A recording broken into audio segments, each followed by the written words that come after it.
Leo hi how are you, कैसे हो आप लोग। हम करने वाले हैं लव टेरो कार्ड से reading, love tarot cards prediction. ये एक वीकली प्रेडिक्शन है, यानी कि 23 मार्च से लेकर के 29 मार्च आपकी लव लाइफ में आपके रिलेशनशिप साइड पर कौन से चेंजेस आने वाले हैं, आपकी एनर्जी, आपके पर्सन की एनर्जी और साथ में एंजल्स की गाइडेंस को भी देखेंगे। ठीक है, सर आप कांटेक्ट में हो या नो कांटेक्ट में हो, आपके पर्सन की एनर्जी को डिटेल में चेक करेंगे, उनकी फीलिंग्स, उनके इमोशंस, उनका माइंडसेट आपके लिए क्या है, वो क्या चाहते हैं, क्या सोच रहे हैं फ्यूचर के लिए, उनका क्या प्लान हो सकता है। और अगर देखो इस सब के अलावा भी आपका कोई भी सवाल है, आप लव लाइफ के बारे में पूछना चाहते हो, करियर के बारे में पूछना चाहते हो, शादी के बारे में पूछना चाहते हो, या अगर आपका कोई लीगल मैटर है तो आप पर्सनल रीडिंग लेना चाहते हो, आप मुझे मेरे व्हाट्सएप नंबर पे मैसेज कर सकते हो। नंबर इसी वीडियो के डिस्क्रिप्शन बॉक्स में एंड चैनल के अबाउट सेक्शन में आपको मिल जाएगा। तो चलिए रीडिंग को स्टार्ट करती हूँ। इससे पहले वीडियो को लाइक कर दो, चैनल पर सब्सक्राइब कर लो ताकि आने वाली वीडियोज़ के नोटिफिकेशन आप तक पहुँच पाएँ। सबसे पहले हम लोग देखेंगे 23 मार्च से लेकर के 29 मार्च आपकी खुद की एनर्जी क्या रहने वाली है। आप खुद किस एनर्जी में हो, आपका माइंडसेट, आपकी फीलिंग्स, आपके इमोशंस क्या हैं, आप क्या सोच रहे हो, क्या फील कर रहे हो, क्या चल रहा है आपके माइंड में।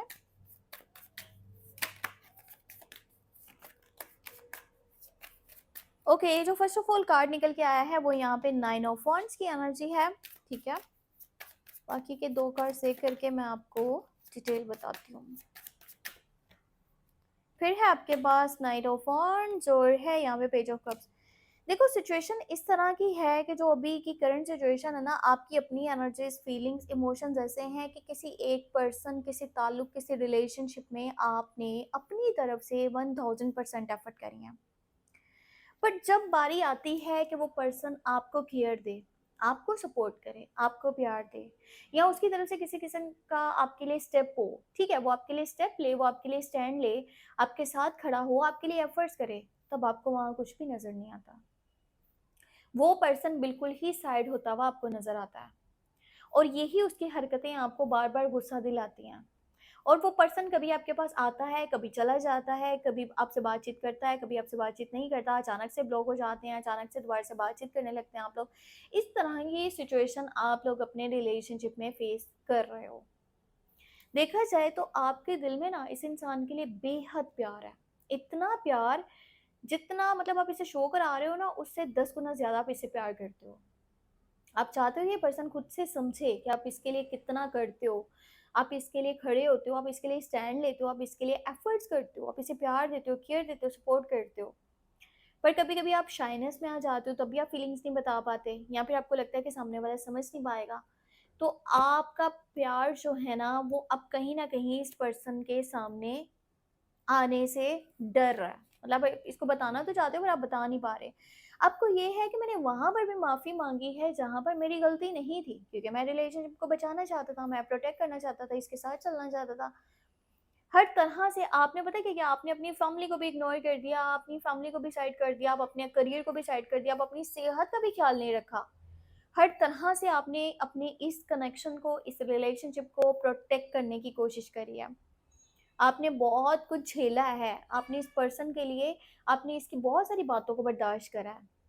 पर अभी पता है आपको क्या लग रहा है? आपको ये लग रहा है कि यार मुझे गिव अप कर लेना चाहिए, मुझे पीछे हट जाना चाहिए, क्योंकि आप थक चुके हो। आप अपनी तरफ से एफर्ट्स कर करके ना इस पर्सन के लिए, इस रिलेशनशिप के लिए आप थक चुके हो। आपको ये है कि मैं भी अब छोड़ देता हूँ। जब मेरी कदर एक जगह पर नहीं है, एक पर्सन मेरे लिए नहीं कह रहा और सामने से कोई पॉजिटिविटी नहीं आ रही, या फिर आने वाले टाइम में किसी पॉजिटिविटी की उम्मीद नहीं है, तो फिर मैं यहाँ खड़ा क्या कर रहा हूँ? मुझे भी पीछे हट जाना चाहिए, मुझे गिव अप कर लेना चाहिए। बार-बार आपका दिमाग आपको यही कह रहा है कि अब यहाँ पर रुकने का, इस पर्सन के साथ चलने का, इस रिलेशनशिप के बचने का कोई चांस नहीं है। चीज़ें ऑलमोस्ट खत्म हो चुकी हैं, क्योंकि सामने वाला आपके लिए स्टेप नहीं ले रहा, आपके लिए स्टैंड नहीं ले रहा। वो पर्सन आपके लिए आगे नहीं बढ़ रहा, तो फिर इतने टाइम से जो आप इसके लिए एफर्ट्स कर रहे थे, आप इसका वेट कर रहे थे, उन सब चीज़ों का कोई फ़ायदा नहीं है। दिल आपका कहता है कि आप इससे प्यार करते हो तो आपको रुक जाना चाहिए, आपको वेट कर लेना चाहिए। हो सकता है एक टाइम में ये सही हो जाए, ये आपके हक में अच्छा हो जाए, पर दिमाग आपको कहता है कि आपको यहाँ से हटे जाना चाहिए, यहाँ पे अब कुछ भी नहीं है। मैं आपको चेक करके बताती हूँ कि आपके पर्सन की एनर्जी क्या है। पहले हम देखेंगे जो लोग कांटेक्ट में है ना, उनके पर्सन की एनर्जी क्या है, फीलिंग्स, इमोशंस क्या हैं, उस इंसान के दिल में आपके लिए क्या है, क्या चल रहा है, वो क्या फील करता है, क्या सोचता है आपके बारे में।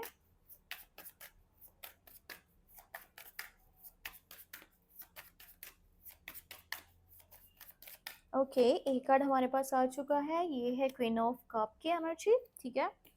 एस ऑफ कप है और टू ऑफ वॉन्ड्स है। देखो ये जो पर्सन है ना, आप दोनों के बीच में जो भी लड़ाइयाँ, झगड़े, नाराज़गियाँ कुछ टाइम से चल रहे थे, क्योंकि नज़र आ रहा है कि चीज़ें इतना स्टेबल नहीं थी, ठीक है। बार-बार आप लोगों में लड़ाई हो रही थी, झगड़ा हो रहा था, मिसअंडरस्टैंडिंग्स बन रही थी, कॉन्फ्लिक्ट्स बन रहे थे, नाराज़गियाँ बनी हुई थी और रिलेशनशिप अच्छी तरह से नहीं चल रहा था या कम्युनिकेशन अच्छी तरह से नहीं हो रहा था। तो ये पर्सन अपनी कम्युनिकेशन को बेहतर करना चाहता है, इसके दिल में आपके लिए दोबारा से प्यार जाग गया है। ये पर्सन आपसे बहुत ज़्यादा प्यार करता है, पर इसको ना सम टाइम ऐसा फ़ील होता है कि यार ये जो प्यार है ना, ये एक तरफ़ा प्यार है। यानी कि आपकी साइड से उस तरह की एनर्जी नहीं है जितना ये आपको प्यार करता है, जितना ये आपको केयर देता है, आपको सपोर्ट करता है। आप इसके प्यार को समझ नहीं पा रहे हो और ये प्यार एक तरफ़ा है जो इसकी तरफ से है। इसके इमोशन शायद पहले आपके लिए ऐसे नहीं थे, बट इसके इमोशंस अब आपके लिए बहुत ज़्यादा पॉजिटिव हो रहे हैं।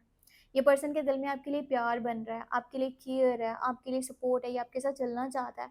पुरानी सारी चीज़ों को साइड रख के अब दोबारा से जो है ना, एक न्यू स्टार्ट लेना चाह रहा है, चीज़ों को सही करना चाह रहा है, बैलेंस करना चाह रहा है और आपसे ये मिलना भी चाहता है या आपके साथ जो है ना आउटिंग पे जाना चाहता है।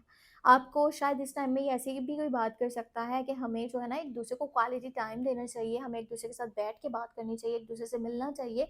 प्रैक्टिकली भी चीज़ें होनी चाहिए कि हाँ, साथ में हम लोग बैठ के खाएँ-पिएँ, एक-दूसरे के साथ टाइम स्पेंड करें, ताकि हम एक-दूसरे के साथ जो है ना एक डीपर कनेक्शन में आ सकें। हम एक-दूसरे के साथ एक ज़्यादा स्ट्रॉन्ग वाले कनेक्शन में आ सकें, एक-दूसरे को समझ सकें। क्योंकि जस्ट अगर फ़ोन की हद तक बातें हैं ना, तो फिर वो चीज़ आपके कनेक्शन को इतना स्ट्रॉन्ग नहीं बना सकती। जब तक आप लोग वैसे ही एक-दूसरे से नहीं मिलते, एक-दूसरे से बातचीत नहीं करते, एक-दूसरे को समझते नहीं हो, एक-दूसरे की केयर नहीं करते, सपोर्ट नहीं करते। सो इस तरह की है यहाँ पे सिचुएशन और ये पर्सन आपसे बहुत प्यार करता है, सो इस मैटर में आपको परेशान होने की ज़रूरत नहीं है, ये अपने आप को चेंज कर रहा है।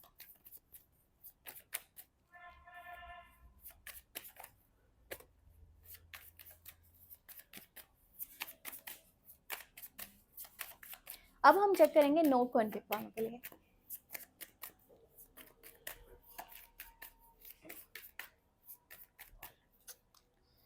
यहाँ पे 10 ऑफ सोर्ड्स है, 8 ऑफ कप्स है और 5 ऑफ सोर्ड्स। देखो ये जो पर्सन है ना, इसका दिल आपसे बहुत ज़्यादा खटा हुआ है, जिसके साथ नो कॉन्टैक्ट सिचुएशन है और कहीं न कहीं इसका माइंड ये भी कहता है कि चीज़ें ऑलमोस्ट यहाँ पर ख़त्म हो चुकी हैं।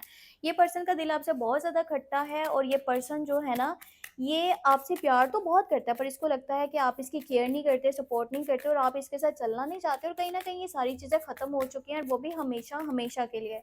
अभी इसका जो माइंड है ना, वो लड़ाई झगड़े का बना हुआ है। अगर आप दोनों में कॉन्टैक्ट होता है, आप खुद इससे कॉन्टैक्ट करते हो, तब भी लड़ाई की तरफ चीज़ें जा रही हैं और अगर ये आपसे इस टाइम में कॉन्टैक्ट करते हैं, तब भी लड़ाई वाली सिचुएशन जो है ना, वो यहाँ पे बन सकती है। एंजल्स की गाइडेंस में यहाँ पे देखो डेविल की एनर्जी है, जजमेंट की एनर्जी है, ज़्यादा चीज़ों के साथ ऑब्सेस नहीं होना। जैसी सिचुएशन चल रही है, उसको एक्सेप्ट करो और थोड़ा-सा वेट करो, आप यूनिवर्स पे छोड़ दो। अगर किसी ने गलती करी, आप उसको माफ़ भी कर सकते हो और अगर आपने कोई गलती करी है, तो आप उसके ऊपर माफ़ी भी माँग सकते हो। अगर आप किसी रिलेशनशिप को प्रोटेक्ट करना चाहते हो, किसी पर्सन के साथ चलना चाहते हो। अगर आप सोचो कि यार मैं ईगो में या एटीट्यूड में मैं क्यों करूँ ये चीज़ें या सामने वाला अगर आके माफ़ी माँग रहा है तो मैं उसे माफ़ क्यों करूँ? तो ऐसे आपका कनेक्शन हमेशा के लिए उस पर्सन के साथ खराब हो सकता है। ये सारी चीज़ें छोड़ के अगर आप लोग आपस में बैठ कर के बातचीत करते हो, चाहे कंटिन्यू रिलेशनशिप है, चाहे नो कॉन्टैक्ट सिचुएशन है, अगर आप इस रिलेशनशिप को एक मौका देते हो, आप इस पर्सन के साथ चलना चाहते हो, तो फिर वहाँ पर ईगो और एटीट्यूड आपका नहीं बनता। आप चीज़ों को सँभाल सकते हो, बजाय इसके कि आने वाले टाइम में वो चीज़ जो है ना किसी पछतावे का बायस बन जाए कि यार मैं तब चीज़ों को सँभाल सकता था पर मैंने वो चीज़ नहीं करी। तो ये एनर्जीज़ है इस हफ्ते की, ये है आपके लिए लव टेरो का रीडिंग। चैनल को सब्सक्राइब ज़रूर कर लेना ताकि आने वाली वीडियोज़ की आपको नोटिफ़िकेशंस मिल पाएँ। अपना बहुत सारा ख्याल रखना। Take care, bye bye.